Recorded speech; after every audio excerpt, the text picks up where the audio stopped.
let's talk about a feeling that might be way more common than you think. It's that sense of being misunderstood, but not because there's something wrong with you. It's because of the incredible way your mind actually works. You know that feeling, right? You're in a conversation and you just feel disconnected. Like you're broadcasting on a totally different frequency and you can't figure out for the life of you why nobody's tuning in. Maybe for you, the endless small talk about the weather or what happened on TV last night feels, well, pointless. It physically drains you. It's not that you're antisocial, not at all. It's just that those surface level chats don't really give your brain anything to chew on.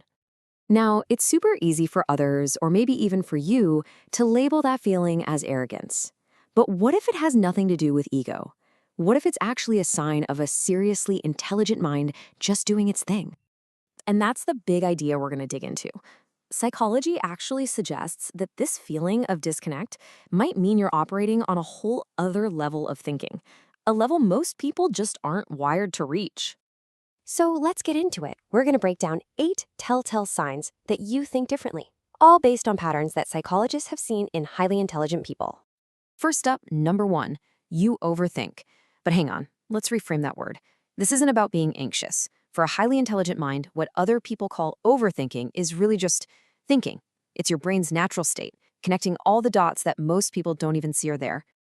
You know, there's a fantastic term for this, hyperconnectivity. It basically means your brain is always on. It doesn't rest until it gets the full picture, and it just can't settle for simple surface-level answers because it knows there's always something deeper going on. And all that constant processing, well, it leads us right to our second sign. You don't just hear what people say, you see the patterns behind it.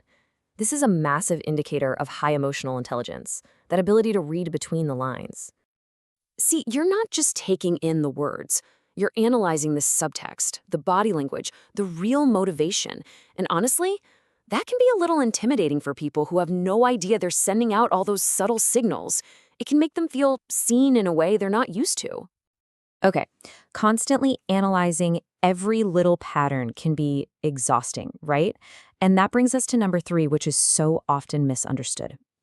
You actually enjoy solitude. This isn't about being lonely, it's because your own thoughts are often way more interesting than any party you could go to.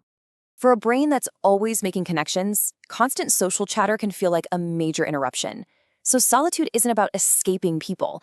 It's a vital time to process your thoughts, connect new ideas, and just recharge your batteries. 4th on our list, you can't just accept things at face value. You know that phrase, well, that's just how we've always done it. Yeah, to a brain like yours, that phrase is like nails on a chalkboard. It just doesn't compute.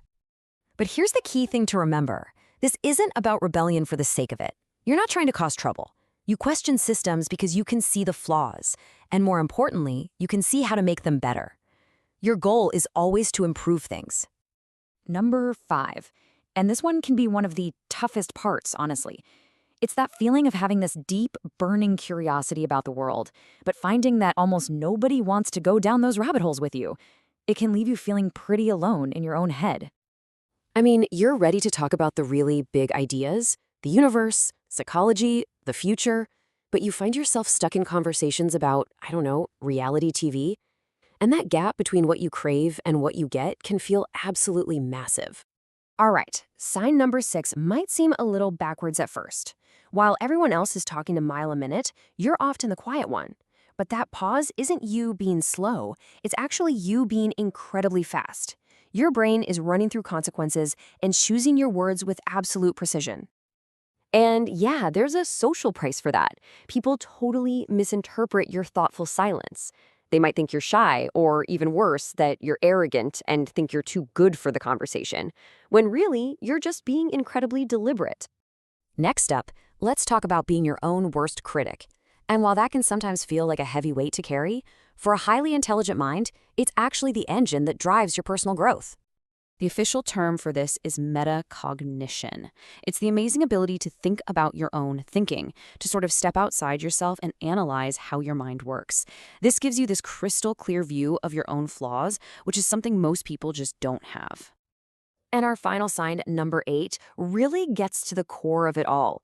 You are driven by an unshakable need for truth and authenticity. You would always rather be honest than be popular, because getting people to like you just isn't as important as what's real. This absolute commitment to the truth can really shake things up socially. Your honesty tends to poke holes in the comfortable little stories people tell themselves. You just prefer reality over illusion. And let's be honest, not everyone can handle that. So, as we just walked through all 8 of those signs, how many of them hit home? Did you find yourself nodding along, seeing a little bit of your own story in there? If you did, I want you to really hear this. You are not too much. You just think deeper than most people. That is an incredibly rare and valuable thing. Don't ever let anyone make you feel like you need to shrink yourself. Protect it. So the real question here isn't about how you can change to fit in better. The question is, how can you take these exact traits, the deep thinking, the pattern spotting, the love of solitude, and learn to use them as the incredible superpowers they really are? Now that's a question worth thinking about.